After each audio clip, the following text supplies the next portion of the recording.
ಒಳ್ಳೆಯ ಅರ್ಚಕ ಆ ದೇವಸ್ಥಾನದಲ್ಲಿ ತನ್ನ ಆತ್ಮಶಕ್ತಿಯನ್ನು ಆ ವಿಗ್ರಹದಲ್ಲಿ ಇಟ್ಟು ಪೂರ್ಣವಾಗಿ ಶ್ರದ್ಧೆ ಭಕ್ತಿಯಿಂದ ಪೂಜಿಸಿದಾಗ ಆ ಶಿಲೆಯು ಶಂಕರವಾಗುತ್ತದೆ ಅಂತ ದೈವತ್ವವನ್ನು ಪಡೆಯುತ್ತದೆ ಅಂತ ಎಲ್ಲ ಗೊತ್ತಿದೆ.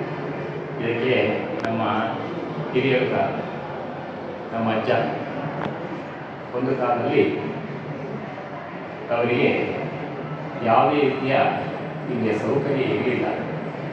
ಅಂತಹ ಸೌಕರ್ಯ ಇಲ್ಲದಿರುವಾಗ ಕೇವಲ ತಿಂಗಳಿಗೆ 5 ರೂಪಾಯಿಯ ರಸೀದಿ ಪಡೆದುಕೊಂಡು ತಿಂಗಳುಗಟ್ಟಲೆ 3 ಹೊತ್ತು ಪೂಜೆ ಮಾಡ್ತಾಯಿದ್ರು. ಬೆಳಿಗ್ಗೆ 4 ಗಂಟೆಗೆ ಸ್ನಾನ ಮಾಡಿದರೆ ಮನೆಗೆ ಬರುವುದು ಮಧ್ಯಾಹ್ನ 1 ಗಂಟೆಗೆ.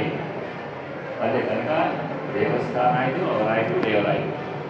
ಇಂತಹ ಸನ್ನಿವೇಶದಲ್ಲಿ ಇದ್ದವರು ಸಂಜೆಯು 4 ಗಂಟೆಗೆ ಹೋದರೆ ಸಾಯಂಕಾಲ 7 ಗಂಟೆ 8 ಗಂಟೆಗೆ ಮನೆಗೆ ಹೋಗುವುದು. ಆಗ ಗದ್ದೆ ಮನೆ ಅಡಿಗಳು ಹೆಸರು. ಗದ್ದೆಯಲ್ಲಿ ಹೋಗಬೇಕು, ಕೆಸರು ಪಕ್ಕದಲ್ಲಿ ಕೆರೆ, ಆ ಕೆರೆಯ ಪಕ್ಕದಲ್ಲಿ ನೀರಿನಲ್ಲಿ ಜಡಗಳ ಹರಿಯುವಂತಹ ನೀರಿನಲ್ಲಿ ಕಾಲಿಟ್ಟು ಅಂತಲೇ ಹೋಗಬೇಕಾಗಿತ್ತು. ಆ ಕೆಸರಿನಲ್ಲಿ 3 ಹೊತ್ತು ತಿರುಗಿ ಕಾಲೆಲ್ಲ ಜೀರ್ಣವಾಗಿತ್ತು. ಅಂತಹ ಸನ್ನಿವೇಶದಲ್ಲಿ ಅವರು ಪೂಜೆ ಮಾಡ್ತಾಯಿದ್ರು. ವರ್ಷ ಇಡೀಯಲ್ಲಿ 1 ತಿಂಗಳು ವ್ಯತ್ಯಾಸ ಏನೋ ಅಷ್ಟೇ. 11 ತಿಂಗಳು ಪೂಜೆ ಮಾಡಿದರು. ಆಗ 6 ತಿಂಗಳು ಒಬ್ಬರು ಪೂಜೆ ಮಾಡ್ತಿದ್ದರು. ಆ ಪೂಜೆ ಅವರಿಗೆ ನೇರವಾಗಿ ಮುಗಿಲಿಕ್ಕೆ ಸಾಧ್ಯವಿಲ್ಲದಿದ್ದಾಗಿ ಅವರನ್ನ ಪೂಜೆಗೆ ನೇಮಿಸೋದಿದ್ದರು. ಅವರಿಗೆ ಉಡುಪಿ ಭಟ್ರು ಅಂತ ಹೆಸರು, ಸುಬ್ರಾಯ ಭಟ್ರು ಅಂತ ಪಕ್ಕದಲ್ಲಿ ಮನೆ ಇತ್ತು. ಅವರ ಪೂಜೆಯನ್ನೆಲ್ಲ ಇವರು ಮಾಡ್ತಾಯಿದ್ರು, ಇವರಿಂದ ಮಾಡಿಸ್ತಾ ಇದ್ರು. ಆಮೇಲೆ ನಮ್ಮದಾದಂಥ ಪೂಜೆ ವರ್ಷಕ್ಕೆ 1 ತಿಂಗಳು, ಆ 1 ತಿಂಗಳನ್ನು ಕೂಡ ಶ್ರದ್ಧೆಯಿಂದ ಮಾಡಿದವರು. ಅನಂತರವೂ ಕೂಡ ಈಗ ಮಾಡ್ತಾ ಇರುವಂತಹ ಅಡಿಗಳ ಕುಟುಂಬದಲ್ಲಿ ಅವರಿಗೆ ಅನಿವಾರ್ಯ ಕಾರಣದಿಂದ ಮಾಡಲಿಕ್ಕೆ ಆಗದಿರುವಾಗ ಆ 2 ತಿಂಗಳು ಪೂಜೆಯನ್ನು ಅವರೇ ಮಾಡಿದ್ದಾರೆ. ಹಾಗೆಯೇ ಇತರ ಪೂಜೆಯನ್ನು ಕೂಡ ಸಂದರ್ಭಾನುಸಾರವಾಗಿ ಮಾಡಿದರು. ಸಾಮಾನ್ಯ ವರ್ಷ ಇಡೀ ದೇವಸ್ಥಾನ ಪೂಜೆ ಅವರಿಗೆ ಆಪ್ಯಾಯಮಾನವಾಗಿ ಅಂತಹ ಸನ್ನಿವೇಶವನ್ನು ಪಡ್ಕೊಂಡವರು ಅಜ್ಜಯ್ಯ.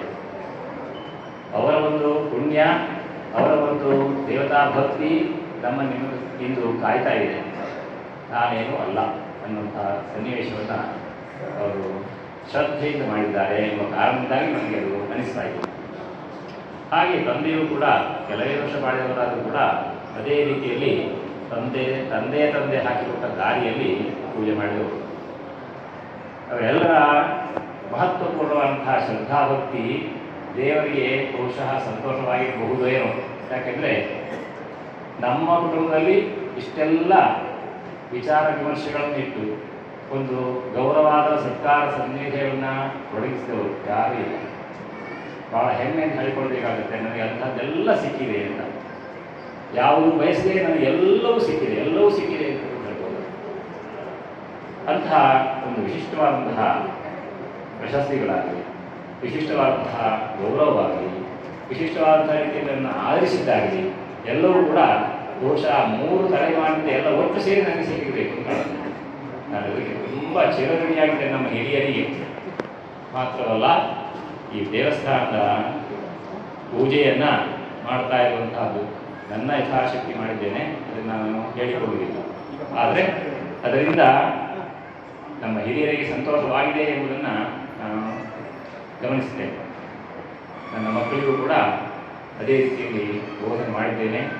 ಆ ಮಕ್ಕಳು ಕೂಡ ಇಬ್ಬರು ಚೆನ್ನಾಗಿ ಪೂಜೆ ಮಾಡ್ತಾ ಇರುವಂಥ ಸನ್ನಿವೇಶವನ್ನು ಆ ದೇವರು ಒದಗಿಸಿಕೊಟ್ಟಿದ್ದಾರೆ.